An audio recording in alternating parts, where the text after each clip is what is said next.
Welcome to the Cincy Postcast presented by LASIK.com, where better vision leads to better calls. I'm Kevin Wallace, and before we get started with today's episode, I get to tell you about our friends over at Streetside Brewery, the best damn brewery in the city. They have such a good spot over in Columbia, Tusculum. I cannot recommend them enough. Went to the last away game there. I should say watched the last away game there. It is a really, really good spot to be watching the game and having fun there. They've got delicious, delicious beer, good food from the food truck out front. Always a good time. And one of the best things they do are their regular events. And I have to tell you about Sabra Day, okay? This happens on 420 because of course it does, okay? They are offering mixed 4-packs where you will find the original Sabra, the Sabra Down Under, the triple dry hop Sabra, and the citrus Sabra, okay?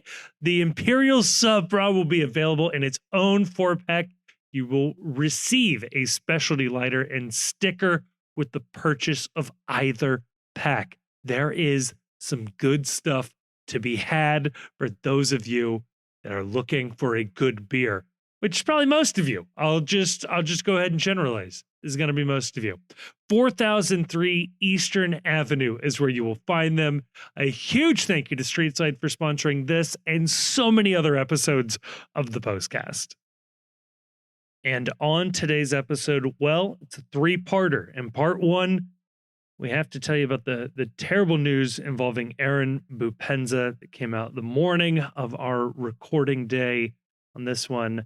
Sad news, tragic news. The FC Cincinnati fans, players, coaching, staff, everybody. In part 2, we get to your Patreon questions. We also right a wrong that MLS has wronged FC Cincinnati, and in particular one of its players. We have a solution for that. In part 3, we look ahead to the match this weekend, FC Cincinnati on the road against Greg Berhalter's Chicago Fire. This is a fun episode. I think you're going to enjoy this one.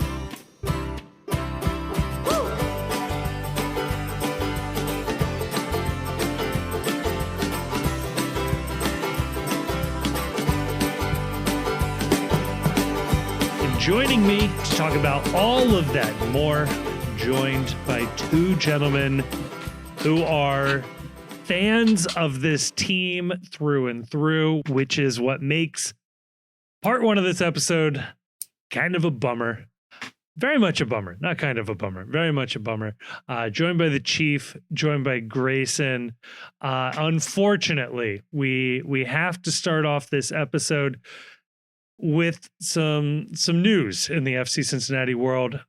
Former FC Cincinnati player Aaron Boupendza has died early this morning. The reports were coming out of China where he was playing there. He had bounced around for a little bit since leaving FC Cincinnati, apparently fell from an 11-story balcony. The circumstances are still under investigation for being somewhat suspicious. It's really early and a lot of Google translating to truly figure out exactly where the news is right now. But tragic and terrible and shockingly, the second player of the 2023 Supporter Shield winning team here in Cincinnati to have passed away.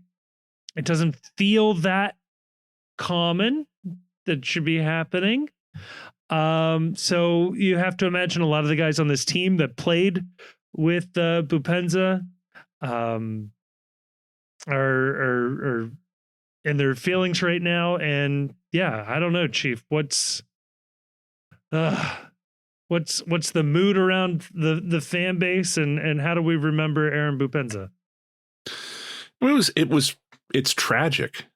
I mean, that's whenever anyone passes away at that age, it's It's far too young.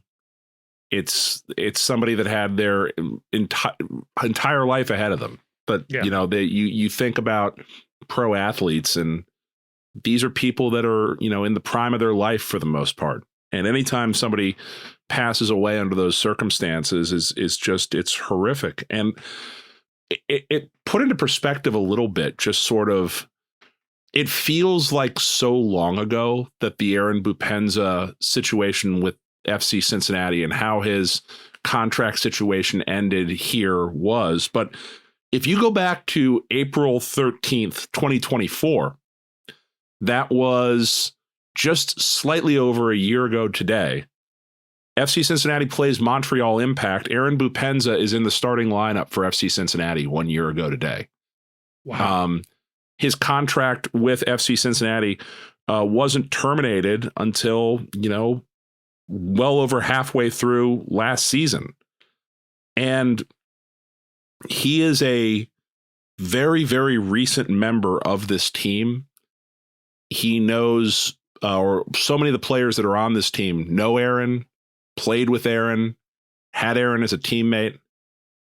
When I saw the news today, it was shocking. I had to read it twice to double check that this was actually, it happened. And so it's a sad situation. And I feel terribly for his family. I feel terribly for his friends. I feel terribly for his current teammates. I feel terribly for his former teammates here at FC Cincinnati, who, like you said, have had to go through two of their teammates passing away in a very, very short order, and suddenly too, very, very unfortunate circumstances for both of them. So I don't know if there's a great way to say it other than I feel. Yeah. Yeah. I think when this kind of thing happens, there is a tendency, and it's not unnatural, where it's like, okay, well, we interacted with this person as a athlete, as a professional soccer player, as a player on this particular team. So we're immediately going to relate it to, things that happened while this player was a player. Right. And add it to a laundry list of things. If the player was injured a lot, it gets thrown in with that. If the player had off field issues, it gets thrown in with that. And it's easy. I think it's lazy though. It doesn't really do justice to the event and to the player and to the player's career. So, obviously there has been, a lot of reporting about circumstances around his contract and around what happened while he was here and whatever. But I don't think that that's what we should really be focused on. And I would really encourage people not to even talk about that stuff in this circumstance. And, it's just kind of a unique, self-contained, tragic story. And then when you think about Aaron Boupendza and his time at Cincinnati, at FC Cincinnati, I think that his first goal against Nashville, that was one of the most fun games that I've experienced as a fan. The game he had against Philly. He looked like the best player that we've ever seen that day, Put the team on his back in Toronto to clinch the Supporters Shield. And so if you want to think about his time on the team, I would really encourage you to think about those times. I'm not eloquent on this topic. I don't have deep thoughts or wisdom to share. When I saw the news this morning, I didn't believe it.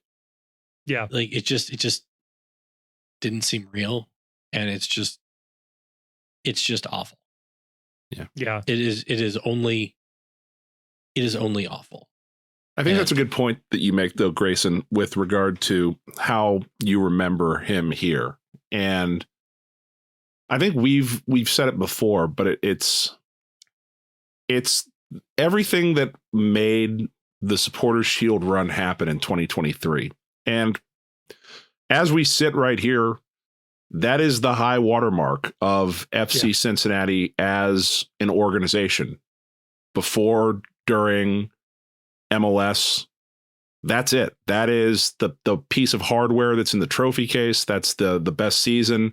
That's got the banner on the stadium or the sign up on the stadium.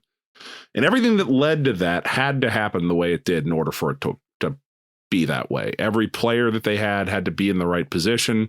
Every part of the organization had to be working. It's very, very hard to go through an entire MLS season and be the top dog. There's only one team that does it every year. Not every team has won Supporters Shield either. There's a fair amount of teams in MLS that have not won the Shield. And so to me, how I think I remember Aaron and how I hope the fans remember Aaron is that whatever else you want to say, he was an integral part of a team that brought home the first trophy in FC Cincinnati history. The first truly excellent season in FC Cincinnati history. The first on-field celebration with the players, the coaches, and the fans in FC Cincinnati history. And, you point out the Nashville game. That was incredible. But for me, still, and it's going to take a lot to top this, the highlight of my sports fandom, FC Cincinnati or otherwise, any team, pick one, was that night where the Supporters Shield was on the field and was presented to the club.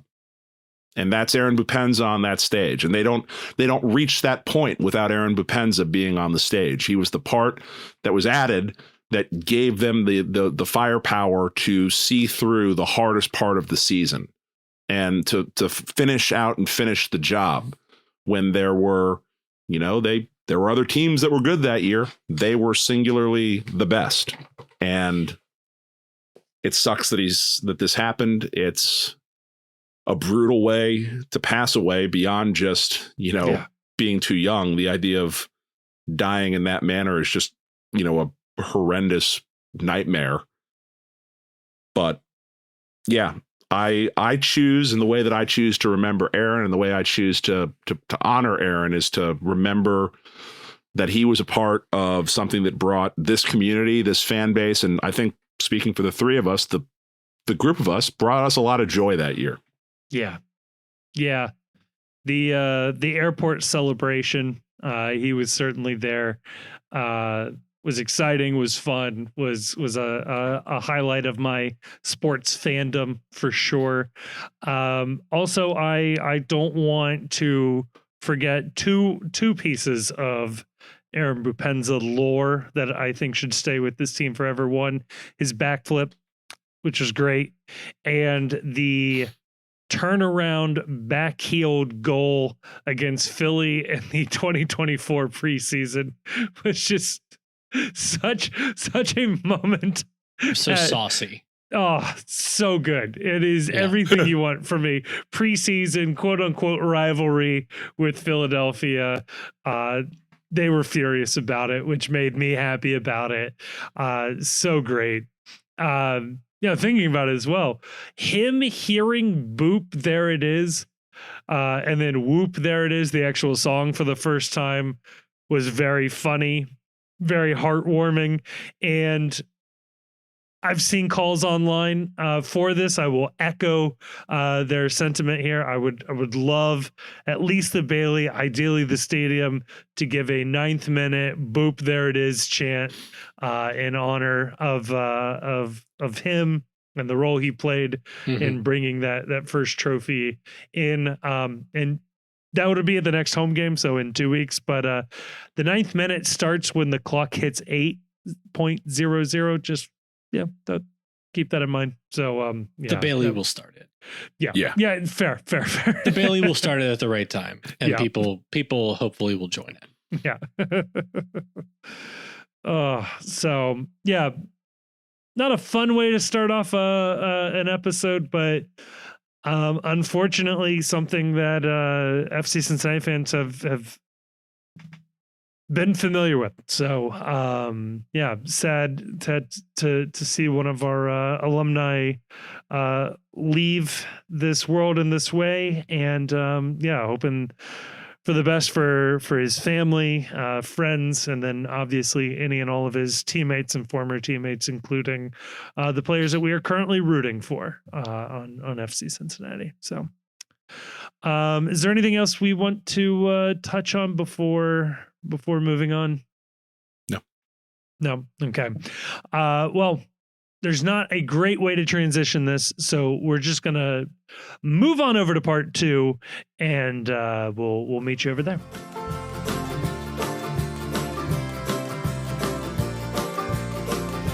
All right, we are back, and Can we Yeah. just say please, there's no non-awkward way to do this, is there? Like the Nope. idea of you talked about something so horrendous and now you've got to like pivot like, hey, all right, let's get back to the jokes and the fun, right? Like, can we just all can we all acknowledge the awkwardness and just get it out of the way? So yeah, can I say one more thing about it that's not as, I guess, somber or whatever? Yes, please. Sure. If it wasn't for that Nashville game, we never would have had Kenny Arena on this podcast. Really? Ooh. Yeah. Because I was so pumped after that Nashville game that my buddy convinced me to go out to an unnamed bar after the game. And Albright and the coaches all showed up. And wow. that was when Kenny Arena walked by and I gave him a cheers. And I said, Kenny, you got to come on my podcast. You know Grayson's feeling it in this moment when he admits to having a podcast in public. Yes, that's a big moment. And we had a failed opportunity before, but Kevin had always been shy about reopening that conversation. Yeah. And that's what got the conversation reopened. And I think that was a very good episode. Kenny eventually did come on. So are you saying that we need to ask Kenny on again? It's time. I think it's time. I do. I want to have Kenny on again. 100%.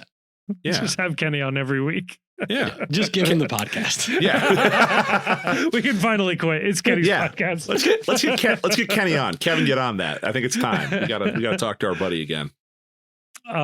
Will do.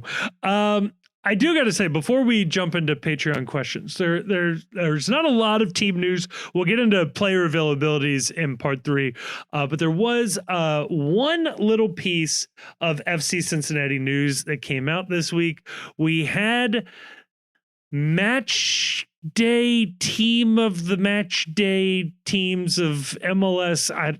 The naming convention's terrible, guys. You got to fix this. It's awful. But first off, I've got to say it. Dado Valenzuela getting picked for team of the match day or whatever the heck they're calling it, which is exciting. They gave him the worst photograph. I will say they did my man dirty on that one. Miles Robinson was named to the bench, but Chief, of the center backs, would you have picked Miles Robinson? So I saw this, but he Miles had a fine game. Yeah, Miles was great, but like, I think that anyone that watched that FC Cincinnati match last week, there was one name they came away with like, wow, that guy had a game, and it was Nick Hagland. It wasn't Miles Robinson. I mean, I understand Miles has the bigger name nationally, but Hagland just far and away the best performance of the center backs on this team. Just said it online. Absolutely put Benteke in the contraption for 90 minutes. And I was floored that he didn't at least get like honorable mention for what he did. Yeah. Yeah. Miles Robinson, by the way, barely longer than Nick Hagland. By number of letters. By number of letters. We're back to big name discourse. Right. Big name, not long name. Yeah. Well, Chief, I am more than happy to make this week's LASIK moment of the match day, team of the match day. That's it. Because that's right. You think you're safe because you're not officials. We're coming after you if you can't see what's directly in front of your own two eyes right here. And that's that my man Nick Hagglund, pride of the Xavier Musketeers, put Christian Benteke in a body bag. You might not get free LASIK, but Kevin, tell them what they can get. Let me tell you, because we are making this offer to you, MLS Team of the Match Day Selection Committee, which I assume is just like whichever writer gets assigned to it that week, you can use our special discount to get $1,100 off LASIK procedure at LASIK.com/thepostcincy. Come on now. What other soccer podcast is giving you a $1,100 discount? That's available to anyone and everyone. If you use that link, LASIK.com/thepostcincy, you can save that much money correcting your vision so that you can properly assign the correct center back to the team of the match day of the week of the day. So there you go. LASIK. It's an offer. It's not just to the selection committee, to be clear. If you are listening to this advertisement, you too can take us up on this. LASIK.com/thepostcincy. $1,100 off. Show me another podcast giving you a coupon like that. Okay. That is good stuff. They're available everywhere. So go schedule a consultation. Okay. Link in the description if you don't want to type it all out. And give some thought and give some ups to our man Nick Hagglund. Like, yes. MLS needs to make this right. This is nonsensical. We need a makeup call in the form of an all-star call-up. That is the appropriate justice here. Now, I think he should get one get out of yellow free as well as a result of being snubbed by this. Oh yeah. Honestly, making team of the match day would be really funny if it came with like one free yellow card. Nick should get one free dog sew. Absolutely. Just one. It's just one. Yeah. And you try to pocket all Can those.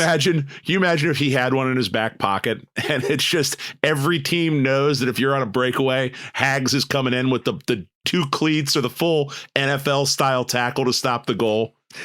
The mind games alone might screw up the attack. Yeah. Like they know that he has free reign to destroy you. Well, now that we got the team news out of the way, we can move on to Patreon questions. This is where the lovely, talented, and incredibly attractive patrons of our Patreon pay us a couple of bucks a month in exchange for asking a question, which is so nice that they ask us questions. It gives us so many different topics to touch on, and there is a lot to get to. So here we go. Sean Pace. I'm going to start with some soccer ones, and then we'll veer off course. Sean Pace asks, are the differences in injuries year to year down to luck, or are there other factors such as play style or training? Is it concerning how severe and widespread the injuries have been in 2025? No, I don't. Just because, I mean, you look at the Supporters Shield winning team and they were incredibly injury lucky. Yeah. Like, that's part of why they won the Shield, was that they just didn't lose a lot of players to injury. They didn't lose a lot of key players to injury. And then what ultimately derails the season is they lose Nick Hagglund to injury, and then Matt Miazga isn't available because the officiating in this league is corrupt, biased, and, you know, they discriminate against Matt Miazga. And so therefore we lose the Eastern Conference final. But I don't, if there is something that suggests that injuries, there's some way to figure it, or there's some way to track it. Number one, they pay people a lot of money to figure this stuff out that are sports science types people. I assume they would see it. But otherwise, it does feel, and everybody hates this, it feels like just sometimes it's the unlucky lottery as to whether or not your team gets bitten by the injury bug in any one given season. Yeah, I would throw in there as well. Chiefs' favorite talking point, the fixture congestion to start the year. It's a lot of travel. It's a lot of matches. It's a lot of game speed going on. You're going to churn through your bench a little faster. You've got guys coming just out of the offseason into 2 games a week. You're begging for an injury. Throw in some irregular pitches, both artificial and whatever you may find in Honduras and traveling around the country. It's just going to be hard. It's going to be hard on guys' bodies. Also, the players you know and love that have been here for a couple of years, well, they've gotten older in that time. And you just become more injury prone. Kubo's older than when we first met him in 2021. Nick Haglin's a little bit older than when we first were introduced to him in 2019. So the guy, Father Time's undefeated here. So Kubo was 2020, right? He was pandemic year. Yes, he was. Yeah, him and Jurgen Mikhadia, same year, right? Yes. Yeah. Now if like all of the academy kids are all getting hurt with like the same like rarer injury, that's when I think it's worth like getting concerned. But until then, I mean, nothing has jumped out to me as being totally concerning. I will say Sean wrote this 3 days ago. Since then, we have learned that a couple of these guys are coming back. So nice to see that. We have breaking news right now. Ooh, please. Alvaro Boreal started and has scored a goal. So we are slowly inching towards that necessary permanent transfer that finally solves the Alvaro Boreal situation. He is low-key doing well at Santos. Yeah. Love to see it. Just solve this problem one way or the other. What's so funny is the better he does, the more I'm like, oh, but we could use him. Nah, he gone. KP asks, and I'll ask this to you, Grayson. Is the team missing a Captain Kirk type figure? Not for long. Matt Miazga is Captain Kirk. Matt Right? Miazga is Captain Kirk. Yeah. He looks just like the guy who plays him on Strange New Worlds, first of all. That's accurate. And second of all, I never thought about that, but that's really accurate. Demonstrative, right? He's dashing. He's got all the qualities that you need, and he'll be back soon. He's back. Do we have to start referring to him as Matt Tiberius Miazga, Matt T Miazga? Because I'm okay with that. That does feel right. Yeah, let's do it. Matthew Miazga. T Miazga, Captain Matthew Tiberius Miazga. Rolls off the tongue. I like that a lot too, actually. Somebody edit the Wikipedia page quick. Yeah. And find him some Orion girl to sleep with. Let's see. Adam Clay Reeves asks a great question. He said, for those listeners who do not stop listening when the postcast discusses Patreon questions, hang on. Hang on. What? I was told First off, that all 12 you? listeners listen to every second. But Adam asks, what is the juiciest bit of insider gossip or information about FCC that you've had to keep to yourself until now? That's a good point. Since everybody stops listening, apparently. Right. This is the part where you can do the Friday news dump in here because apparently you're fast forwarding and you're missing all the good stuff. How dare you? First off, I have 2 things that come to mind. One, I know how Carter Chapley got his dog. Ooh. I'm not going to tell you. That's a story for Carter. This is why I'm giving you 2 pieces of information, but that's a tease. And also, I just want to provoke a response from Carter if he does manage to listen to this. The second one is, this is what I've heard. is, and I don't think we've ever recorded this, so this should be new to everybody. But going into the 2019 season, FC Cincinnati had agreed to a deal to acquire Kyle Beckerman to join FC Cincinnati's inaugural MLS season. And Alan Koch said, if you sign him, I will not play him. And so we did not sign him. Ugh. Could have had an MLS legend finish his career here in Cincinnati. Would it have made the team better? Probably not. But I feel like that story has gone around about multiple players. The Beckerman one is true. That's the big difference, though.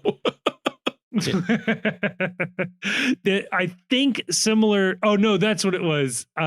Similar story to Matty Fernandez, if people remember that name from Mexico. So yeah, I've heard all of Darlington Nagbe, Iko Para, and Tim Parker talk about thinking that they were going to play for Cincinnati at various points on different podcasts. Cool, good. Yeah. All really good players. Leading into the 2019 season. Right. But that's not a juicy thing. It's just something kind of relevant to what Kevin said. I'm not gonna mention any of the juicy stuff that I've heard because it's still too juicy. Although I'll say this. A buddy of mine was in a box at a Bengals game with a player heading into the 2019 season. And he asked the player how they were going to do. And the player said, "We're going to get destroyed." Good. Neat. Oh, I love that. Chief, there's a deep well I think you could draw from. Is there anything that you feel like divulging now? No, not really. No. Fair enough. Can't say that there is. Ooh, let me bait you into telling a story. I had heard rumor that Fabian Johnson was going to join. Could you maybe tell the people why that did not happen? I don't know this one. Oh, do you not know this one? I don't know this one. Funny. No, I don't. Okay, so back before the 2019 MLS season, there was a point in time where two different legal entities existed: USL FC Cincinnati and MLS FC Cincinnati. And the idea was that any player on USL FC Cincinnati would have automatic priority to be signed by MLS FC Cincinnati, which makes sense. It would be very silly if, we went through that entire 2018 season and then all of those players ended up playing for other MLS teams. What if someone sniped Corbin Bone? Right. Because they were all desperate for Corbin Bone. Yeah. So at that time, MLS had the allocation list, the allocation order, which had U.S. men's national team players and players who left MLS for, a transfer fee were put on this list, which basically there was some priority to teams signing them. FC Cincinnati was not currently on the allocation order list because they were not in MLS. So USL FC Cincinnati had apparently had an agreement, a verbal agreement to sign U.S. men's national team left back Fabian Johnson to the USL team, who would then therefore be able to be signed by the MLS FC Cincinnati team, thereby skipping the allocation order. And MLS told him, no, they couldn't do that. And so we did not sign Fabian Johnson. I have one that I have one more that I think I can share this because I heard it through non-soccer channels. Ooh. I heard it from somebody who knows very well somebody who's not a soccer fan, who knows somebody really well. And it's that when they hired Jaap Stam, that signing was delayed because there was a thought momentarily that Greg Berhalter was going to be willing to leave the U.S. men's national team job, and they were going to hire Greg. Whoa. which obviously didn't happen. What a swinging doors moment. Would Berhalter have been? He would have had to have been better than Jaap, but just in terms of building a roster, he would have had to have been better. I think it would have been the same. Well, would he have been working under Nijkamp? He would have been working under Nijkamp. Yeah. Oh, yeah. But Nijkamp didn't know shit. Like, I assume that Berhalter would have like at least given him marching orders on like who are the players that I want that are Americans at the very least. Yeah, maybe. I think Greg would have played the same system, and Nijkamp would have signed the players. But those are some pretty good attacking players Nightcap brought in. Yeah, so if Berhalter could organize a defense, which of all of the things you'd assume Jaap Stam could do would be the one thing.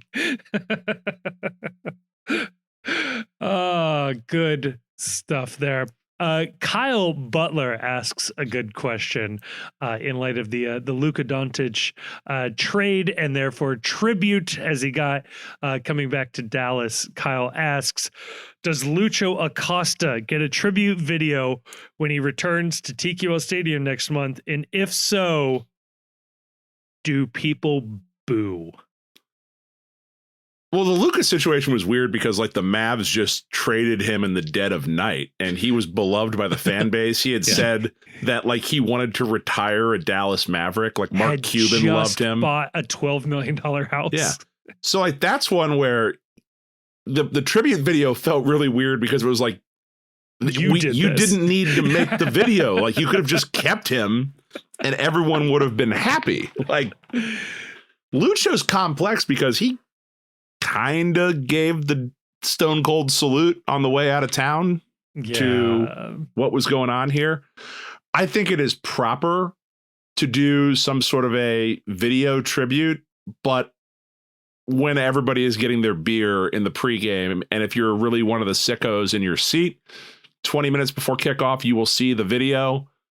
But I think that's all that needs to happen. I think that he's burned that bridge at this point, and that the time for that will be 10 years from now after his playing career is over and he can come back and he can pull the sword or do whatever and we can honor him then. But right now, he kind of told us to fuck off, and I don't need to fawn over the guy that forced his way out and made the team a lot worse in the process. So me personally, where I'm sitting right now, I wouldn't do a video and I wouldn't boo. But if I'm making a prediction, I think they will do a video. And I think there will be smattering of boos, but not any kind of critical mass. What if you went the other way and just did a video highlight package of all of the interviews he cut saying he has to leave Cincinnati?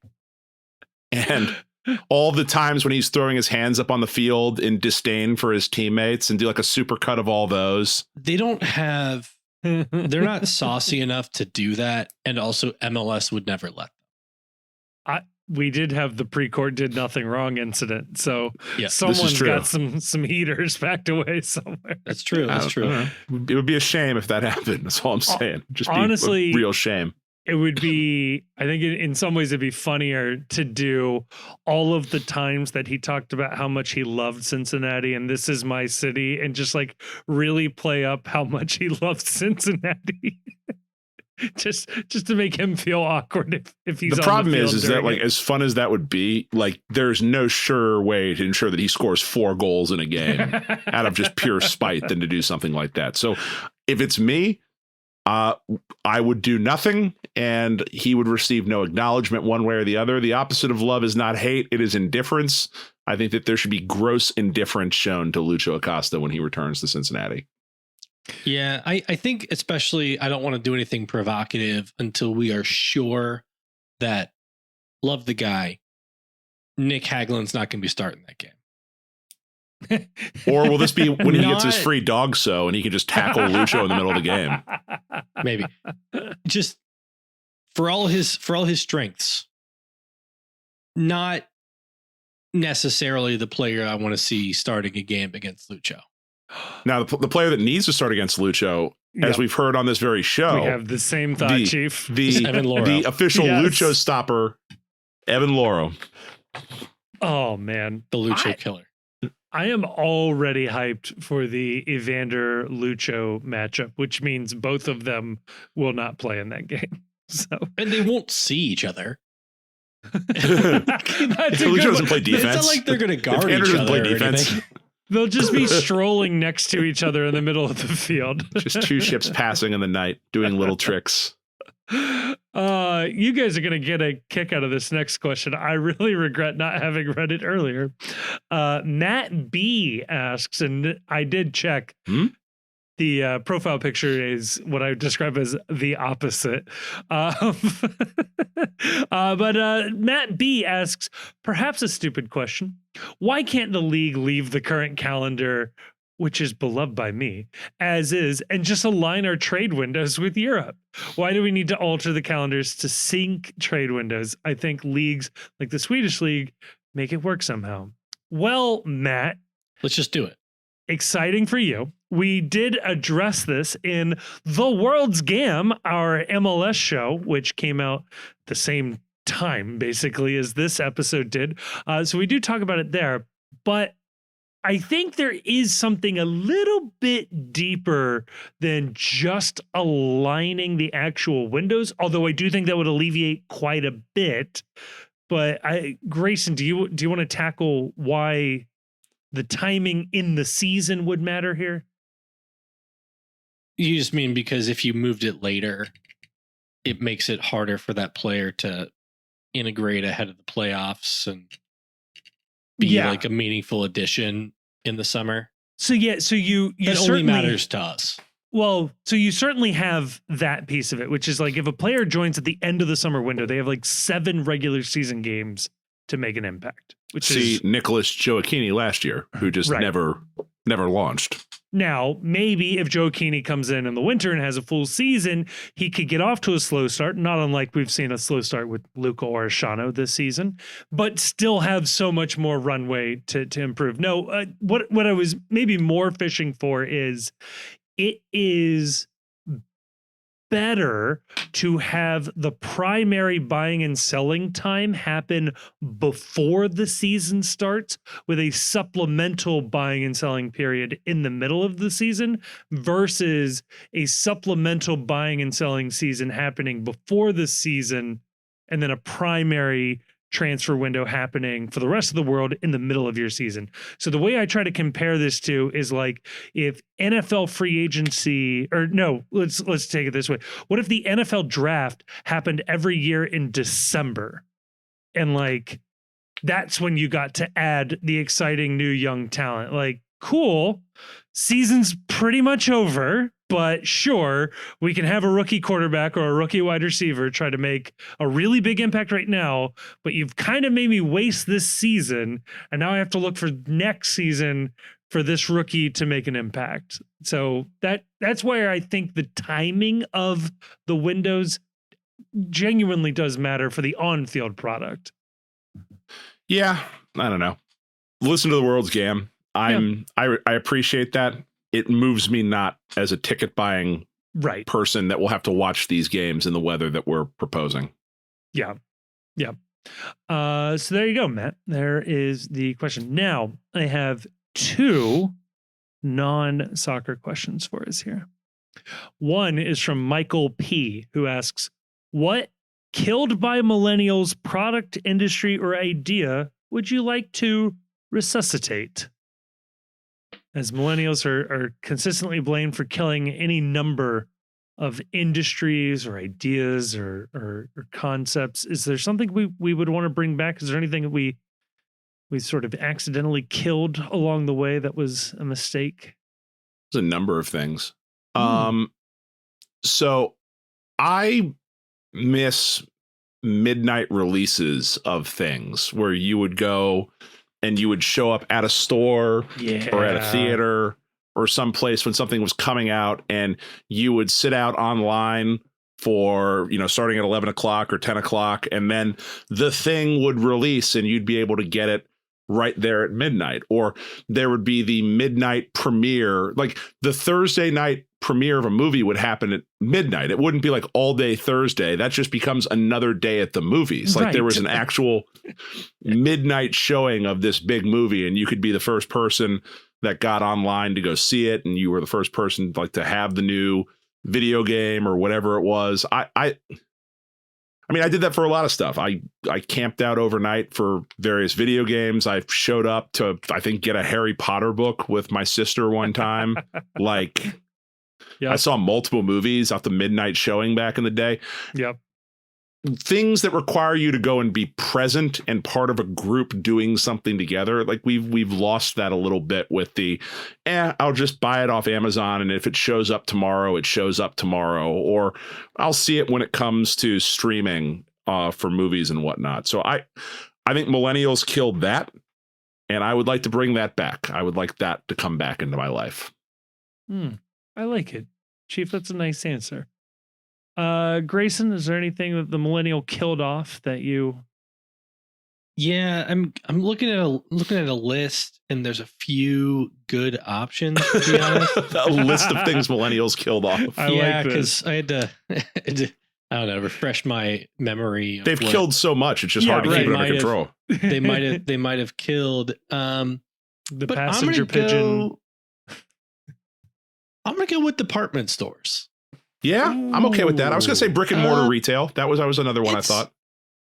Like I have fond memories of like buying my first suit at a Macy's. Yep. And like going into the menswear aisle, and there's a guy who comes and he's got his tape measure, and he takes your measurements and he brings you different options, and you're in Cincinnati, so the options he brings you are terrible looking, but you don't know the difference, right? And you end up with this awful, light tan pinstripe suit that you wear into your 20s.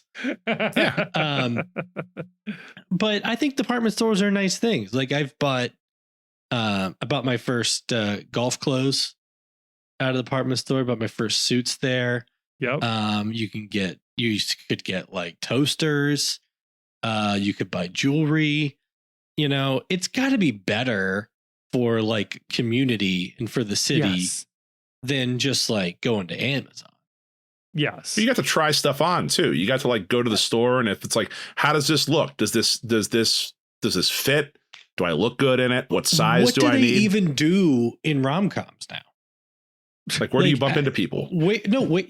Yes. But also, like, where do they host the scene where the person tries on 7 different outfits?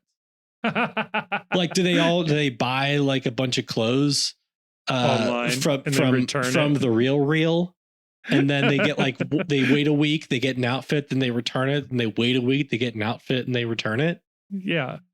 It's a lot of going to Whole Foods to ship back the packages on Amazon. Yeah. I actually, Grayson, I'm glad you mentioned this. Last year, I ended up in a situation where I desperately needed a black suit. For some reason, somehow, I have managed to get through my adult life without a black suit. Exactly. And I was like, I need it quick. So my first thought was Men's Warehouse, because I was like, they sell suits. And apparently, Men's Warehouse exists only to sell prom attire, and so they literally did not have a black suit that was like not like $700, and I was like, I love you, Men's Warehouse, but I'm not doing that. And then I went to my local Macy's, and let me tell you, they had like 4 sports coats and like a couple of pants. It was the saddest thing I had ever seen. I finally made it over to a Kohl's where I found a $50 black suit that was all I needed, was perfect. It looked good enough and has served me well now through 2 funerals. So I will say it has saved me, but it could have saved me a little bit better had the state of the department store been in much better condition. So I will vouch for that. Other thing that I'm mad that millennials killed off was the ability to just show up and order food somewhere Because now if you go to any place like a Chipotle or any other type of fast casual, Jersey Mike's, showing up and ordering is the least efficient way to do that, because they will make all of the online orders ahead of yours and all the DoorDash orders ahead of yours. So if you are just hungry, and I have not planned ahead for being hungry, and I'm just going to swing by this stop and pick something up, now the wait is like 5 times as long as it used to be, as you see them making food for people that haven't bothered to show up and actually patronize their establishment, like as you stand there and wait. So I blame millennials for ordering food online, and for businesses for catering to the online food order at the expense of the actual person in the restaurant trying to get something to eat. So the hack that we have discovered at work is when we're in the office, a group of people leave to go get some lunch. You order what you want online for pickup, and by the time you get there, your food is ready for you. Oh yeah, no, I've joined the terrorists. That's the problem. I have all the apps, and I order online with all this, but I hate it. And I hate that now it has created a situation where it's the death of spontaneity. Yes. Not only that too, but there's the number of places now that require reservations to go somewhere. Insane. Yeah. Here's something else I'll throw out. Just a bonus off of this list I'm reading. Hotels. Oh. Well, they never died for me, man. Hotels. Airbnb started as a much better deal, and just the value proposition has gotten thinner and thinner. Unless you're like with a big group, right? Yeah. The value proposition is dead. Yeah. Airbnbs are are more expensive than hotels, and they're a much bigger hassle. I stayed in a hotel while I was on a genuine, really did happen ski trip last week, and they treat you like a king. Oh, you and like it feels so good to like have a bunch of cash in your pocket, and you're just like, oh, thank you for carrying my bag. Here's some money. Thank you for opening the door. Here's some money. You get like turn down service. You get fresh baked cookies before you go to bed. Yeah. You walk in the room at night. There's a humidifier on. Oh yeah. It's incredible. I stayed in an Airbnb, and they have the actual vacation. Yes. Yeah, they have the thermostat locked on an Airbnb. You know what I can do when I go to a hotel? I crank the AC down to like 60 degrees and I like meet locker temperature in the hotel. And then I put all the covers on the bed, and it's the most glorious thing in the world. And go to sleep to the sound of the, AC unit right under the window. Fewer, simpler pleasures in life. There's no cleaning charge. There's no please put your linens in the washer and dryer and do the dishes. No, people take care of all that for you. It's like, I'm going to put this towel on the ground and it'll be gone when I get back. Right. And I'll have a new towel. You know what else Airbnbs don't have that like they will never be able to compete with the hotel with? The simple pleasure of ending the night at the hotel bar. Yeah. And that like your last stop from whatever you're doing is we're just going to grab a nightcap down at the bar in the lobby and then head back to your room. And you're never going to accidentally get something free at an Airbnb. That's true. No. At the hotel last week, we had like a nice conversation with the concierge one night when we were ending the night with some cocktails from the hotel bar. And the next day, he came up to us in the lobby and he said, oh, do you guys like red or white wine? And we said red. And he's like, I'll have a treat for you next time you guys are in the room. We came back in the room, bottle of red wine, charcuterie board. Oh, hell the wine alone would have been worth guys. Yeah, in an Airbnb, if your host is leaving you gifts in your bedroom between nights, leave. You're terrified. You're in a barbarian situation. In case anybody's seen that movie. There's problems. I'll just throw out there, I don't know if millennials killed it or the pandemic did or if both conspired, but I don't necessarily need buffets to come back, but I do need Indian buffets to come back. Please. That was one of life's little pleasures that has somehow disappeared from the face of the earth. So I believe it's Bummer. pronounced buffet, but Buffets. continue. Buffett. And then finally, I'll wrap us up here with this last one. There's like a Hope Cash and Jobs thing you can do with Jimmy Buffett. Like we used to have Hope, Cash, and Buffett, and now we don't have no Hope, no Cash, No Buffett. I'd rather have the Buffett than the job. Yep. That's true. That's true. A $7.99. Sean Indian used to do a $7.95 to go buffet where they would give you a gigantic styrofoam container and whatever you could fit in it cost that much, and you could Used to be a proper country. Buffet. Well, Kells Bells asks, will you all please tell the stories of how you met your wives? Dun, dun, dun. No. I knew that was going to be the answer.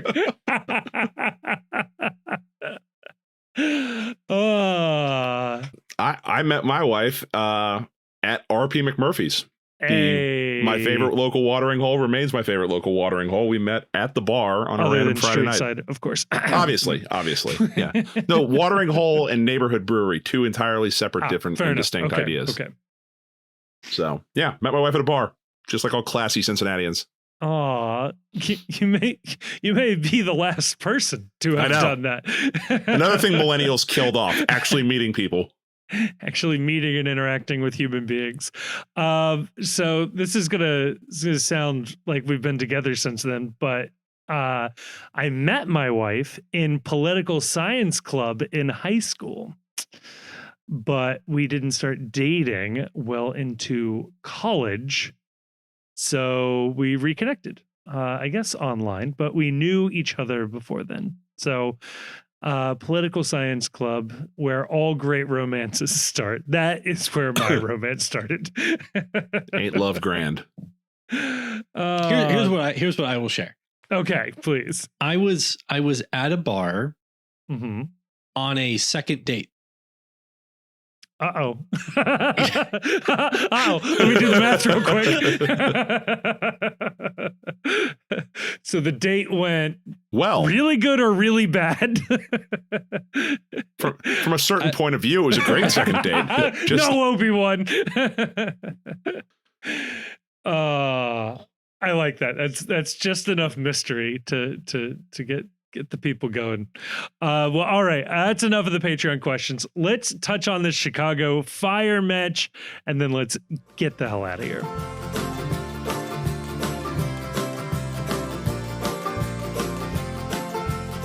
All right. We are back, and we've got a little bit of soccer to talk about. 8:30 p.m. on Saturday, Chicago Fire hosting FC Cincinnati. I assume just as many people will be in attendance for our match as we're in attendance for the Inter Miami match in Chicago. Greg Berhalter coaching against FC Cincinnati. The last time he did that, we beat him in the Open Cup? Did he coach in Columbus? Yes. Yeah. When we played him? First year. Damn. I believe so. Before you continue, 8:30 p.m. kickoffs are a microaggression as a soccer fan. I kind of like it because it lets you sample the 7:30 kickoff before jumping over. Yeah, just Central Time should be abolished. I mean, I'm all for abolishing time zones, as am I, but like 8:30 is UTC like an adult, or UCT, Universal Coordinated Time. Yeah. How do we feel about this one? What are the vibes going into this one, Chief? Well, I guess first off is we should note that Evander returned to training this week. Finally. And not only returned to training, trained fully on Tuesday, trained fully on Wednesday, the day we taped this. So barring any setbacks, we are, the Pat Noonan thing is that if you don't train, you don't play. I don't know if he's trained enough that he would start, but I think certainly we're in line right now to see some significant minutes from Evander either starting or off the bench, which would be beyond welcome. Matt Miazga makes his debut last week. I think we're in line to see more Matt Miazga. I don't know if it'll be a start and come off at 45 or come on in the second half as they slowly build his minutes up. So I think we're rapidly moving towards or circling towards getting that full 11 that we've been expecting for a while. I think next week back home is when we really see the strongest lineup we can put out there. Yeah. So from a personnel standpoint, the team is getting healthier. The team is getting back to where it needs to be, I think. The center backs remain an incredible strength of the team. I guess for me, where I'm at with this is I need to start seeing it from the offense. I need to start seeing it from Kevin Denke specifically. And having Evander out there may help. But either way, this team needs to start putting some offensive performances together. Chicago has been surprising. I don't know. Like, they're okay. Like, they're lurking around near the bottom of the playoff. It's too early to, playoff picture. It's too early to talk about that. But middle of the pack, Eastern Conference. Which for Chicago is great. Like, these guys have been cellar dwellers for the better part of 3 or 4 years. Yeah. Maybe even further back. Right. You go back to like you can identify the moment that like the franchise like died is when they lost to FC Cincinnati in the Open Cup.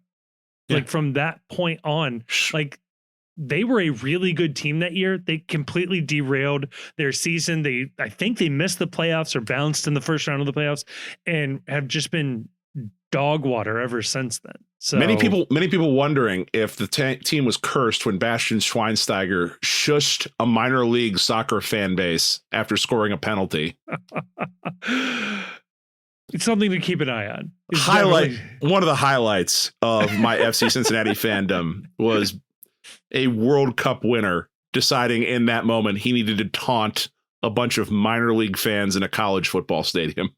I forget who had this, but somebody in the FCC fan base had in their Twitter bio forever, Bastian Schweinsteiger shushed me, and I really liked that. Yeah, no, that's top class right there. Grayson should. What are the? I think Paul mentioned this stat in the Discord. What are the vibes expected goals in this one? The expected goals based solely off of vibes for FC Cincinnati. I mean, you'd be silly to expect anything except for like 1-0 or 2-1, right? I'm with Chief. I think that it's going to be a game where we see more of our better roster, but not the full thing. But we should expect a strong defense. We should expect a strong midfield. We should expect people playing in attacking positions. I've noticed Chicago, Hugo Kuipers, former Belgian Golden Boot winner, has 5 goals and an assist. He's off to a hot start, which sounds illegal. But, someone to look out for.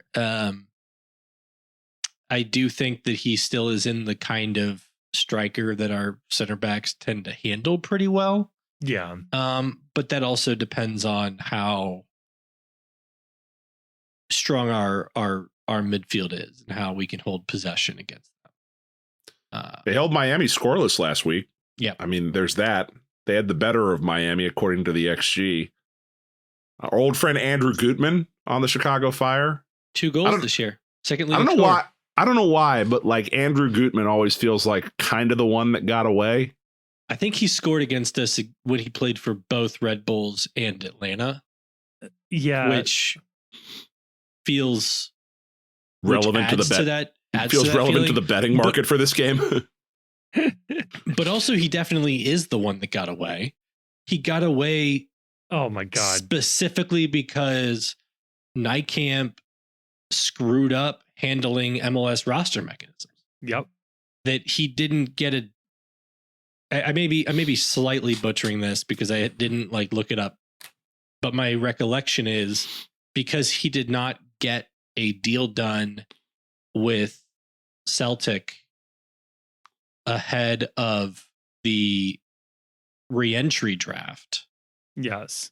Gutman's, since his loan was expiring, was going through the re-entry process. Yes. So their choices were trade him or lose him for basically nothing.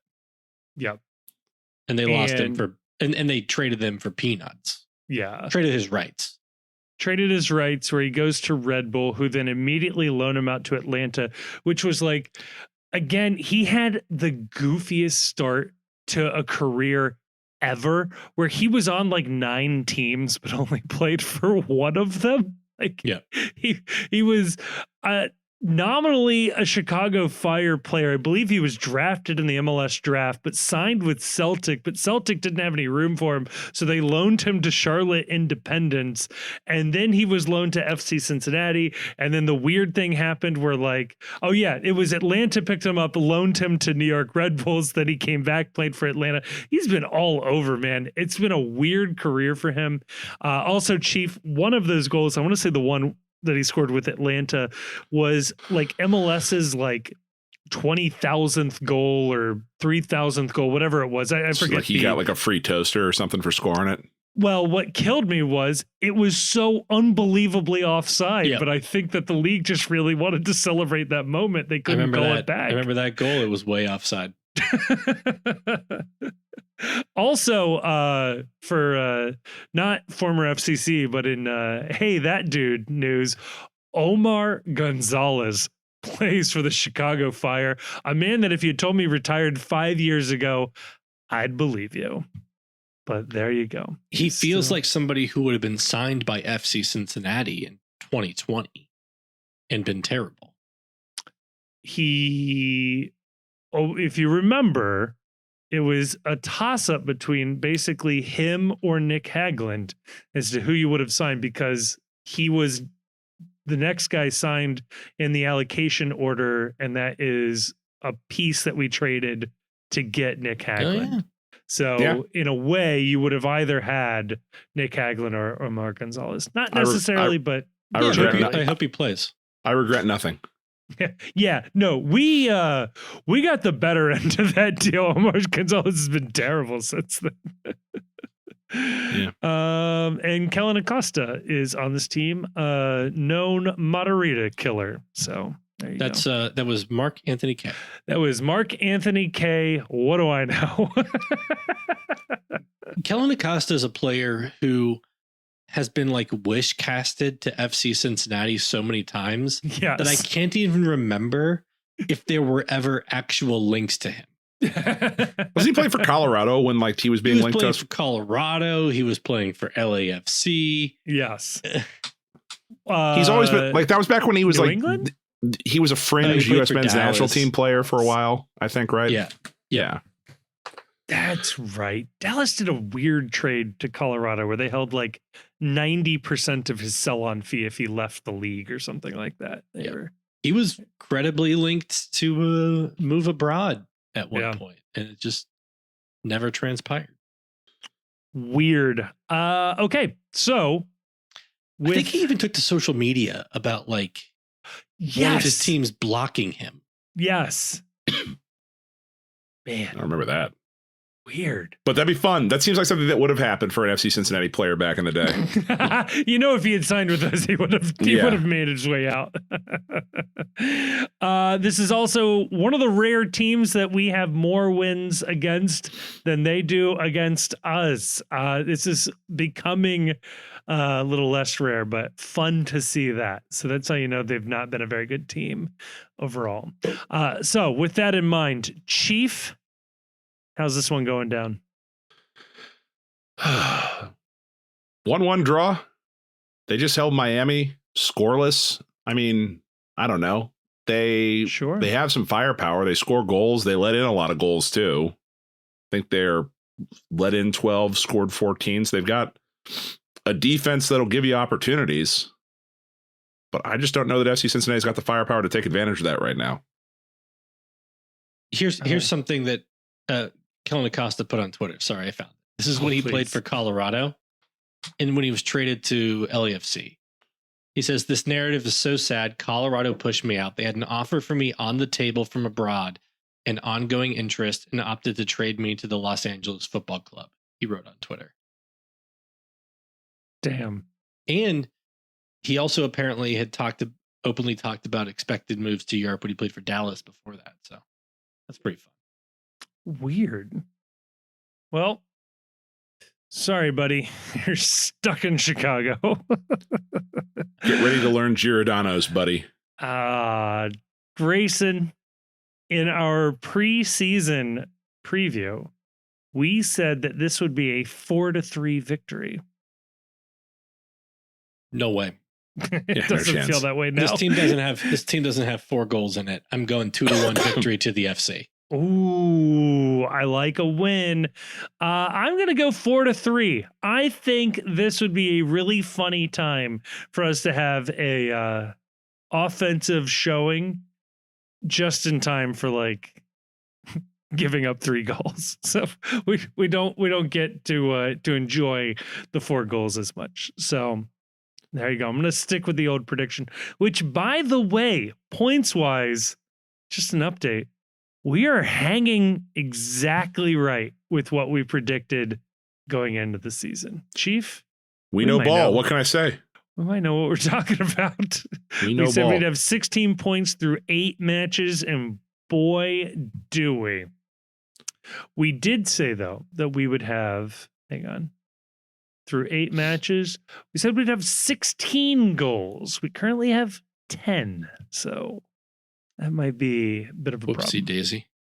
So there you go. All right. Well, hey, win, some work lose, to do. or draw, we will talk about it on Sunday. Fuck the Cleveland Crew.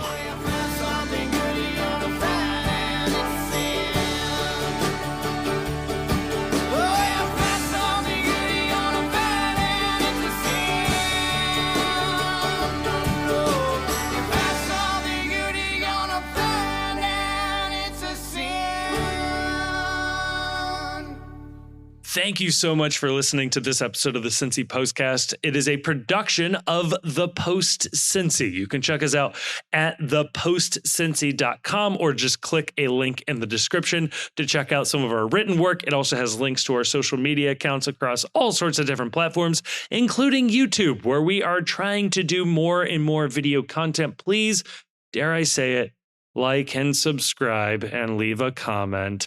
But no, that would be really, really helpful. Also want to give a thank you to Jim Trace and the Makers. They're a local Cincinnati band who provided all of the music for this episode. We love having them on board. You can check them out. Again, link in the description of this episode to find out where they might be playing shows next or where you can listen to more of their music. Also want to give a massive, massive thank you to the awesome and very attractive patrons over on Patreon. It is a voluntary subscription that people take out with no real promise of anything extra that keep this show afloat. And we are so, so thankful to those of you that have decided to take that commitment. If you do like the show, or at least just want to engage with other people who have listened to the show and want to talk about FC Cincinnati, MLS, soccer, or really anything else, you can go on over to Discord. Again, link in the description. Lots of links in the description where you can find a link to the Discord. That's where we are keeping the conversation going 24/7. It feels like it's a really fun group of people in there just talking about FC Cincinnati. And like I said, just about everything else. And finally, I'll say it. If you liked this episode, and given the fact that you've made it all the way to the end, I have to assume you either like it or for some reason cannot reach the stop button. Please share this episode with a friend or family member or someone who likes FC Cincinnati. The best way for us to grow is from a personal recommendation from somebody who likes it. And if that's you, please tell other people. And if you don't have any friends, feel free to give us a review on whatever your podcast platform of choice is. We'll take anything we can get. But again, a huge, huge thank you to everybody for listening to this show. I am blown away that anybody listens to this. So again, I well and truly mean this. Thank you so much for listening.